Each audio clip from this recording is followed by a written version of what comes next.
Here's the thing with making a video like this is that when I'm in the planning stages of it on the back end, I'm sitting in my warm office. It's very easy to say, yes, let's go to Alaska and dive for 3 days straight from early morning till evening in the hypothermic waters trying to shoot halibut. You kind of forget how miserable a trip like this could be. Although I love being in the water, especially in a place like Alaska, you forget that the hard part actually begins right now once we hit the water, because the logistics of making a trip like this happen feels like 80% of the job is the back end stuff. Finding the captain, a guy who knows what they're doing, getting all your gear, getting everything situated, making sure the weather and the visibility all align. Just that is a huge feat, and it's super important that all those things go perfectly well. So once we hit the water, it's kind of like, all right, like the halibut should be there. We've done all the hard part, but no, that's not how it works. The hard part literally starts right now. Only problem is, slight problem, something you guys might not realize watching from the comfort of your home or wherever you're at, is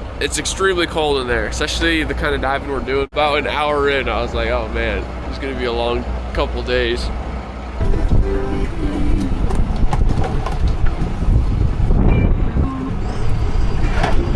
Very few people have actually successfully found and shot a Pacific halibut, and the few people that have done it in different parts of Alaska, more specifically around the Homer area.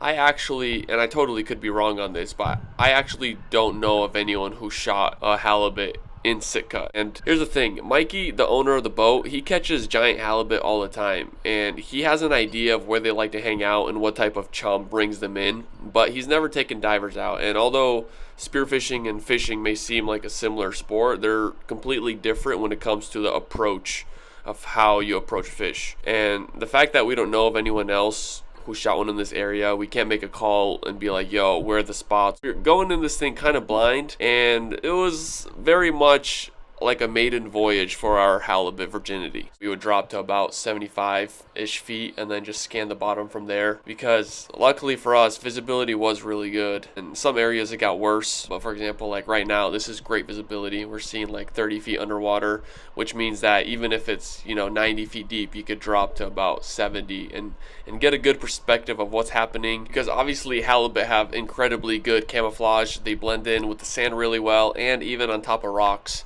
If you're not careful, if you're not really paying attention, you could easily breeze over one.